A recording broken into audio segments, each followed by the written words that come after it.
بسم الله الرحمن الرحیم. دوستانو السلام علیکم ورحمت الله وبرکاته. زموږ استاسو نننۍ موضوع دا ده چې څنګه خپل فکر اپګریډ او څنګه خپل فکر اپډیټ کړو. نو د دې موضوع د ښه پوهېدا لپاره موږ دغه دوه کلمې چې اپګریډ ده او اپډیټ ده د لږ تشریح کوو. ښه، اول راځو موږ وایو چې اپګریډ یعنی څه. اپګریډ به زه تاسو ته په یو ساده مثال سره خلاصه کړم. که چیرته مثلا یو زوړ شای وجود لري، یو زړه ټکنالوژي وجود لري، یو زوړ تولید وجود لري، یو زوړ سافټویر وجود لري، یو زوړ هر شی چې هغه څه ولري وجود لري. په مقابل د دغه زوړ شي کې اوس یو نوی شی هم څه لري وجود لري چې دغه نوی شي کې موثریت، په دغه نوی شي کې مولیدیت او په دغه نوی شي کې مثمریت دا څنګه وي نسبت ته زیات وي. نو که موږ دغه زوړ شی ترک کوو او دغه نوی شی څخه استفاده کوو، نوی شی نیسو، دغه پروسې ته موږ څه وایو؟ اپګریډینګ وایو. صحیح ده؟ ښه، اوس راځو موږ اپډیټ. چې اپډیټ څه شی ده؟ په اپګریډ انشاءالله پوه شوئ. اپډیټ داسې شی ده چې مثلا موږ تیار یو نوی شي نه څنګه کوو؟ استفاده کوو. په دغه نوي شي کې روزمره نوي خصوصیات ور اضافه کیږي، نوي فیچرز پکې اضافه کیږي، نوي فنکشنز پکې اضافه کیږي، نوي ځانګړتیاوې څنګه کیږي؟ ور اضافه کیږي. نو که چیرته موږ دغه شی اپډیټ کو، موږ به وکولی شو چې له هغو نویو ځانګړتیاوو، نویو خصوصیاتو څخه هم استفاده وکړو او په نتیجه کې له مخکني موثریت، مولیدیت او مثمریت څخه یو څه زیات موثریت، مثمریت او مولیدیت څنګه کو؟ ترلاسه کو. نو اوس تاسو د دغه دوه کلمو په معناو باندې پوه شوئ. اوس راځو دا وایو چې موږ خپل فکر باید په ورځني ډول سره هم اپګریډ کړو او هم څنګه کو؟ اپډیټ کو. د امکان تر حده پورې موږ باید خپل فکر څنګه کو؟ اپګریډ کړو او اپډیټ کړو. ښه، د فکر اپګریډ کولو او اپډیټ کولو ته څه ضرورت ده؟ د فکر اهمیت دا ده چې هر انسان د خپل فکر چې ده زیږنده ده. یعنی که چیرته زموږ فکر ښه وي نو موږ به څنګه یو؟ ښه به یو. او که چیرته زموږ فکر خراب وي نو موږ به خپله څنګه یو؟ خراب یو. زه تاسو ته اوس یو مثال درکوم. فکر وکړئ چې مثلا دوه انډیوالانو یا دوه دوستانو چې هغوی دواړو په یو مکتب کې زده کړې کولې، صحیح ده، په یو رقم محیط کې رالوی سول، په یو رقم استادان ول دواړو ته، ولې د یو فکر څه شی و؟ مثبت و او د بل فکر هم څنګه و؟ منفي و. هغه چا چې مثبت فکر و هغه مثلا رشد ته لیواله و، هغه ترقي ته لیواله و، هغه مثلا سهولت ته لیواله و، هغه ښه ژوند ته لیواله و، نو دغوی چیرته ورسېدل؟ اسمان ته ورسېدل. هغه څوک چې دغه فکر منفي و هغه همیشه بدبینه، هغه همیشه مثلا د ترقی په مقابل کې ستونزې او غلط دلایل جوړول دغه د هغه کارو او هغه ښه ژوند ته مثلا لیواله نه و، نو هغه هم همغلته په ځمکه باندې څنګه ده؟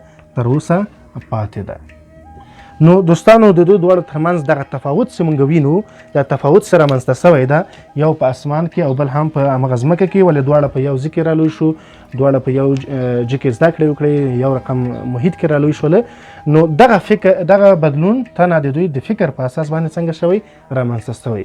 دغه فرق د دوی دواړو په منځ کې تنها د فکر په اساس څنګه سوی؟ رامنځته سوی. نو فکر ډیر زیات اهمیت لري. د فکر ښه والی د انسان ښه والی او د فکر بدوالی د انسان بدوالی ده. ښه، اوس راځو د دې لپاره چې موږ خپل فکر څنګه کو؟ هغه په ورځني ډول باندې اپډیټ او اپګریډ کړو. اپډیټ او اپګریډ کړو. نو دې لپاره موږ تاسو ته اته نقطې څنګه کوو؟ پیشنهاد کوو. ښه، اوله نقطه چې ده ډیسپلین لرل دي. ډیسپلین څه ته وایي؟ ډیسپلین د ځان د کنټرول لپاره ځینې قواعد جوړول، دغه قواعد عملي کول، او که چیرته موږ دغه قواعدو څخه سرغړونه کوو، یعنی داسې کارونه، داسې فعالیتونه ترسره کوو چې هغه د قواعدو په خلاف وي، نو بیا په هغو کې څه راولو؟ اصلاحات راولو. دغه پروسې یا دغه سلسلې ته موږ څه وایو؟ دغه پروسې یا سلسلې ته موږ ډیسپلین وایو. نظم یا ډیسپلین دوستانو دا ډیره مهمه او اړینه مسله ده چې دا موږ سره کولی شي زموږ د فکر په اپډیټ او اپګریډ کې مهم نقش څنګه کې ولوبوي. ښه، جیم ران څه وایي؟ جیم ران د ډیسپلین په هکله دا وایي که چیرته موږ مثلا موخې ولرو او غواړو دغه موخې څنګه کو؟ اچیف کو، لاسته یې راوړو. موږ موخې لرو، اهداف لرو په ژوند کې او غواړو دغه اهداف څنګه کو؟ ترلاسه کو. نو دا وایي چې د دغو موخو او د دغو اهدافو ترمنځ یو پول څنګه ده؟ وجود لري چې دغه پول د چی په نوم یادیږي؟ ډیسپلین په نوم یادیږي. صحیح ده؟ که چیرته موږ مثلا ډیسپلین ولرو نو موږ کولی شو د خپله موخې څنګه کو ترلاسه کو او که چېرته ډیسپلین ونه لرو نو موږ نشو کولی چې دغه موخې څنګه کو ترلاسه کو. علاوه له دې څخه رزولټ وایي چې هغه اشخاص او هغه افراد چې هغوی ډیسپلین لري، هغوی نظم لري، هغوی د زندگی لپاره چې لري قواعد لري، هغوی کولی شي چې هر رنګه اهداف څنګه کې ترلاسه کړي. هغه اهداف چې هغه نورو خلکو ته ناشوني ښکاري، هغه اهداف چې نورو خلکو ته ناممکن ښکاري، هغه اهداف هم دوی څنګه کولی شي د ډیسپلین په مرسته باندې ترلاسه کولی شي. علاوه له دې څخه ترومن وایي که چیرې زه غواړم چې لوی شخصیت سم باید اول د خپل ځان په نسبت باندې بریالی شم. د خپل ځان په نسبت باندې وایي بریالی کېدل چې دي د ډیسپلین لرل دي. یعنی که زه چیرته ډیسپلین ولرم نو زه باید د خپل ځان په نسبت بریالی شم، او که چیرته د ځان په نسبت بریالی شم نو زه به وکولی شم چې یو لوی شخصیت له ځان څخه جوړ کړم. د ډیسپلین په هکله ماکسویل به تاسو نوم اورېدلی، هغه ډېر زیات کتابونه د سکسس په هکله لیکلي، د بریا په هکله لیکلي. هغه وایي چې بریا کوم تصادف نه ده، یعنی بریا داسې شی نه ده چې هغه په تصادفي ډول رامنځته سي، هغه داسې رامنځته سي چې ته کوم کوشش او زیار او نیت ورته ونه لري، خپل په خپله رامنځته سي. مثلا یو نفر ده هغه غواړي چې ښه موټر ولري، ښه بنګله ولري، ښه جای ولري، ښه کاروبار ولري، نو سهار له خوبه راجګ سي ده ته دغه ټول شیان مهیا دي. نه، بریا تصادف نه ده، بلکې بریا لپاره موږ باید نیت ولرو، د بریا لپاره موږ باید څه ولرو؟ قصد ولرو. او د بریا لپاره نیت او قصد وایي چې ده ډیسپلین ده. یعنی که چېرته موږ ډیسپلین ولرو نو موږ به وکولی شو چې بریالی ژوند ولرو او ټول هغه اهداف او موخې څه لرو هغه ترلاسه کړو. نو دوستانو اولنۍ خبره څه شوه؟ اولنۍ خبره ډیسپلین لرل دي. هغه افراد و اشخاص هغوی ډیسپلین لري، هغوی نظم لري، هغوی خپل ځان ته نظم جوړ کړی، ډیسپلین جوړ کړی، هغوی کولی شي چې د ژوند څخه زیات مثمریت، زیات مولدیت او زیات مؤثریت څنګه کې ترلاسه کړي او په دې ډول سره خپل فکر هغه اپګریډ او اپډیټ وساتي. دوستانو دوهمه خبر هغه د وخت مدیریت ده. د وخت مدیریت څه معنی؟ چې خپل شته وخت داسې جوړ کړو چې له مخې وکولی شو خپل ټولې موخې، خپل ټول اهداف، خپل ټول پلانونه او خپل ټول فعالیتونه څنګه کو عملي کړو. دوستانو هر انسان چې دا هغه مساوي وخت لري. ټول موږ په شپه ورځ کې 24 ساعته وخت لرو، ولی بعضی افراد او اشخاص چې هغوی د وخت په مدیریت باندې پوهیږي هغوی کولی شي له دغه 24 ساعتونو څخه اعظمي ګټه ترلاسه کړي، او هغه افراد او اشخاص چې هغوی د وخت په مدیریت باندې نه پوهیږي هغوی خپل وخت ضایع کوي، هغوی خپل وخت وژني، هغوی نشي کولی چې له دغه 24 ساعتونو څخه په ښه ډول څه وکړي؟ استفاده وکړي. د وخت د مدیریت په هکله هنري ډیویډ وایي مهم دا نه ده چې موږ مصروفه اوسیږو، مهم دا ده چې موږ پوه شو په څه کې مصروفه یو. یعنی وخت مدیریت په دې معنی نه ده چې موږ ځان مصروفه وساتو په غیر مؤثرو کارونو کې، غیر مثمرو کارونو کې، په غیر مولدو کارونو کې ټوله ورځ مصروفه یو او موږ وایو چې موږ خپل وخت مدیریت کړی. نه، باید په دې باندې پوه شو موږ په څه رقم کارونو کې مصروفه یو، آیا له دغو کارونو څخه اعظمي نتیجه موږ ته ترلاسه کیږي او که نه ترلاسه کیږي. نو د هنري ډیویډ په نظر موږ باید په ځای د دې چې ځان مصروفه وساتو باید په دې باندې پوه شو چې موږ په کومو کارونو کې مصروفه یو، په کومو فعالیتونو کې مصروفه یو. که چېرته هغه فعالیتونو کې چې موږ مصروفه یو هغه منفي وي باید موږ هغه څخه لاس په سر شو او هغه کارونه مثبت کارونه څنګه کو انجام کو. چارلز ریچارډز وایي هغه څه وایي چې کلیزه یا جنتري باندې مه تېروځئ. صحیح ده چې هره کلیزه تاسو ته وایي چې تاسو یو کال 360 ورځې ده، بلکې په کال کې چې څومره ورځې تاسو مصرف کړئ هماغه ستاسو چې ده کال ده. مثلا موږ 360 ورځې لرو په یو کال کې، صحیح ده 360 ورځې، ولی یو نفر له دغه 360 ورځو څخه 10 ورځې څنګه کوي ګټه اخلي، پس د موږ کال څومره ورځې سو؟ 10 ورځې سو. یو نفر د هغه په دغه 360 ورځو کې له 50 ورځو څخه څه کوي ګټه اخلي، پس د دغه نفر کال څومره سو؟ 50 ورځې سو. او بل شخص د هغه په 2 ورځو کې یعنی د 2 ورځو څخه د یو کال په اندازه ګټه اخلي. نو وګورو چې دته جنتري یو بیل معنا ورکوي، 2 ورځو څخه د یو کال په اندازه ګټه اخیستل. صحیح ده؟ نو چارلز ریچارډز وایي هغه دا وایي چې په جنتریانو باندې مه تېروځئ چې زموږ کال 360 ورځې ده، بلکې ستاسو کال همغومره ورځې ده چې تاسو ترې استفاده کړې ده. که چېرته یو شخص په یو کال کې 100 ورځو نه استفاده کړي، پس د دغه شخص یو کال 100 ورځې ده، او که چېرته مثلا 2 ورځې ترې استفاده کړي، د دغه شخص کال 2 ورځې ده. ښه، علاوه له دې څخه چیسټرفیلډ هغه وایي چې موږ باید د خپلې هرې دقیقې غمه وخورو، نو ساعت به خپله غمه څنګه کړي وخوري. هغه څه وایي؟ یعنې موږ باید د وخت قدر او عزت وکړو او له هرې دقیقې نه څه وکړو؟ استفاده وکړو. کله چې موږ له هرې دقیقې څخه استفاده وکړه، نو 80 دقیقې یو ساعت کېږي که نه کېږي، نو موږ به له خپل یو ساعت نه ښه استفاده کړي. که چیرې موږ له خپل هر ساعت نه ښه استفاده وکړو، نو موږ به له خپلې هرې ورځې نه ښه استفاده کړي. که چیرته موږ له خپلې هرې ورځې نه ښه استفاده وکړو، نو موږ به د خپل کال نه څنګه کړي ښه استفاده کړي. او که چیرته موږ له خپلو کلونو ښه استفاده وکړو، نو موږ به له خپل ژوند نه ښه استفاده کړي. نو د دې لپاره چې خپل فکر اپډیټ او اپګریډ وساتو، دومره خبر چې ده، دومره خبر دا ده چې موږ خپل وخت باید په ښه ډول سره مدیریت کړو. ښه دوستانو، درېیمه خبره هغه څه ده؟ هغه تمرین او ورزش ده. تمرین او ورزش هم د فکر په اپډیټ او اپګریډ ساتلو کې رغنده رول څنګه کوي؟ لوبوي. دا ولې؟ دا ځکه چې د تمرین په نتیجه کې موږ خپل فکر په سالم ډول او په ښه ډول سره ساتلی شو. موږ کولی شو خپل فکر له عباسیاتو څخه، له چټیاتو څخه، له تشویشونو څخه، له استریسونو څخه لرې وساتو. موږ کولی شو چې د تمرین په نتیجه کې کافي انرژي ولرو، ښه انرژي ولرو، بسنده انرژي ولرو، تر څو فعالیتونه څنګه کو انجام کو او کافي خوب ولرو. نو دغه ټول شیان باعث د دې ګرځي چې موږ ښه موثریت، ښه مسمریت او ښه مولدیت څنګه کو ترلاسه کړو. نو د فکر په اپګریډ او اپډیټ ساتلو کې درېیمه خبر چې ده هغه تمرین کول دی. تمرین کول هغه موږ ته د صلاحیت راکوي چې موږ له خپل فکر نه ښه استفاده وکړو او اعظمي موثریت، مولدیت او مسمریت څنګه کو ترلاسه کړو. ښه، د تمرین په هکله هیپوکراتس هغه څه وایي؟ هغه دا وایي که چېرته د یو انسان موډ خراب وي، نو هغه دې څه وکړي؟ قدم ووهي. قدم وهل هم یو نوع تمرین ده. هغه بیا دا وایي چې که بیا هم بل قدم وهلو ستا موډ خراب و، نو بیا هم څه وکړه؟ قدم ووهه. یعنې د هغه په نیز کله چې زموږ فکر خراب وي، کله چې زموږ فکر ناسالم وي، کله چې مثلا سټرس ولرو، کله چې مثلا نور مشکلات ولرو فکري، نو موږ باید ورزش ته مخه کړو او ورزش به له موږ سره کومک وکړي چې د موږ موثریت، مثمریت او مولدیت څنګه کې زیات کړي او په نتیجه کې خپل فکر اپډیټ کړو او له ژوند څخه ښه ګټه واخلو. ښه دوستانو، څلورمه نقطه چې زه تاسو سره شریکوم هغه د ژورنال لرل دي.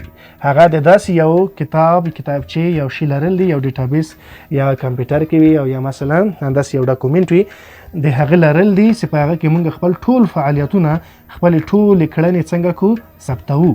موږ وایو چې موږ دغه کارونه او دغه کارونه څنګه کړل؟ انجام کړه. دغه کارونه موږ ته دغه نتیجې ترلاسه کړې.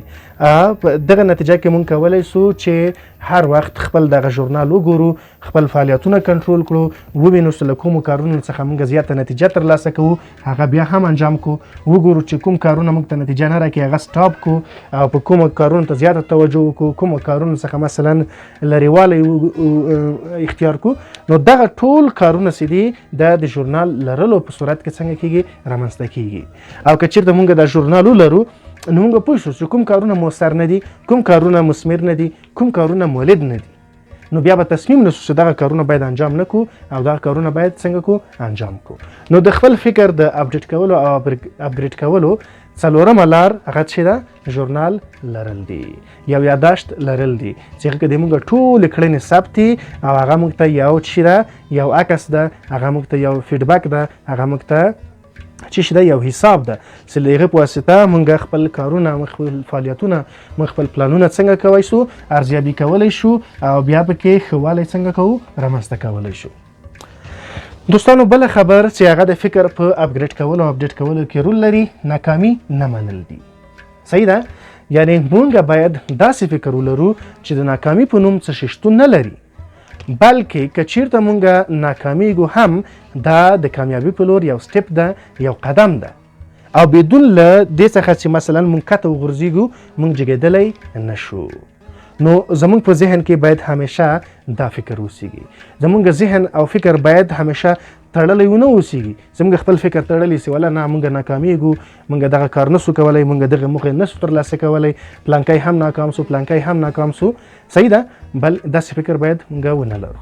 باید مونږ دا ووایو چې مونږ کولی شو کامیابی بالاخره ترلاسه کو او ناکامی دی کامیابی په وړاندې چې ده یو قدم ده، یو سټپ مخکې تلل دي، یو نږدې کېدل دي کامیابی ته. صحیح سو؟ نو هغه چا چې هغوی ناکامي نه تجربه کړي هغوی اصلا کوم کار نه دی کړی.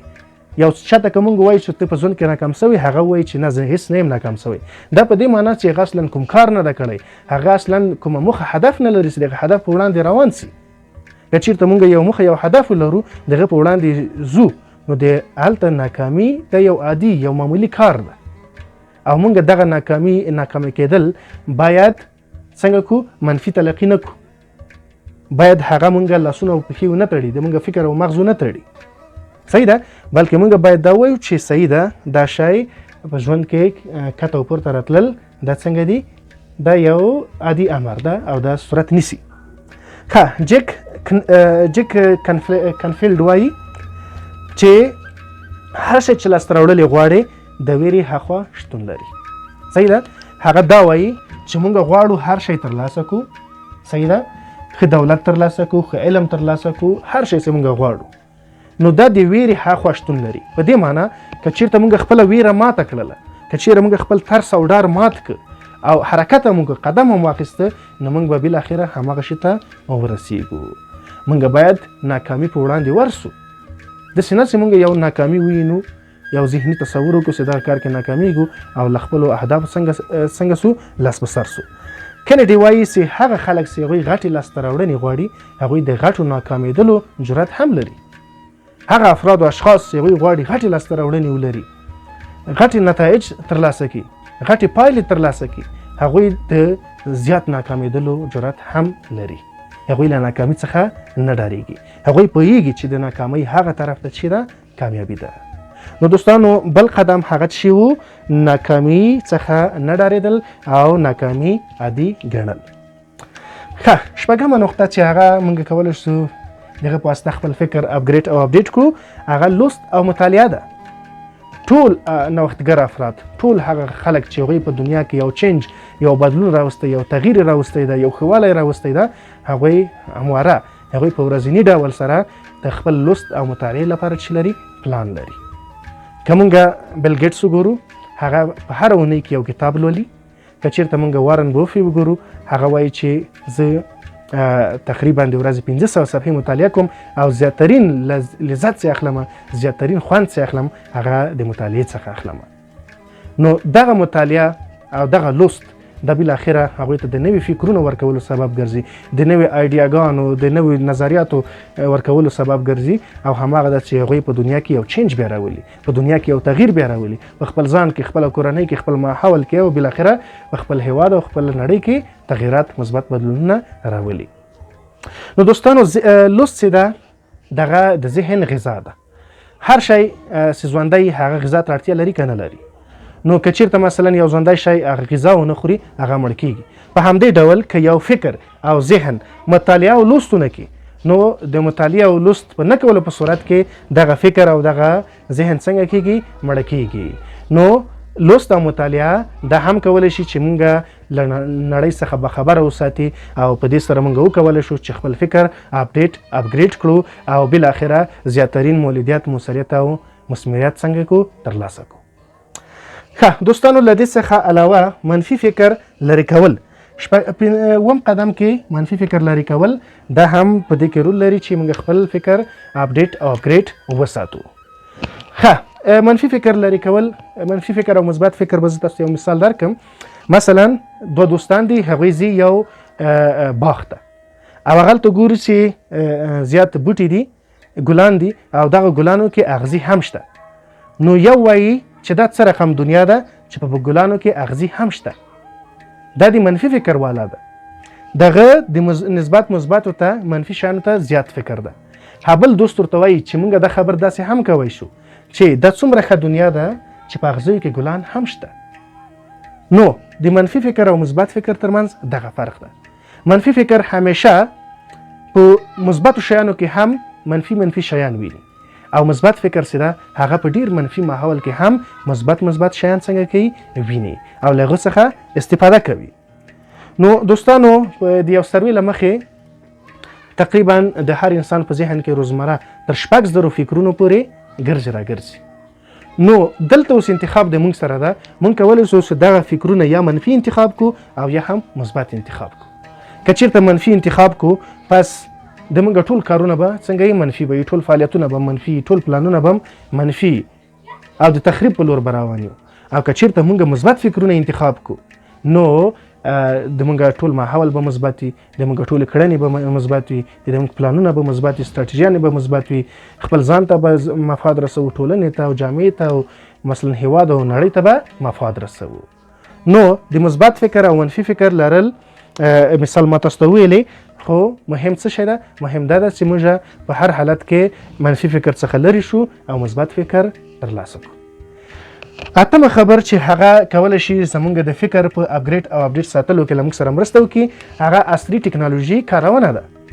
عصري ټکنالوژي، اوسنۍ ټکنالوژي دغه زیاترین مولدیت، زیاترین موثریت، زیاترین مثمریت موږ ته راکوي.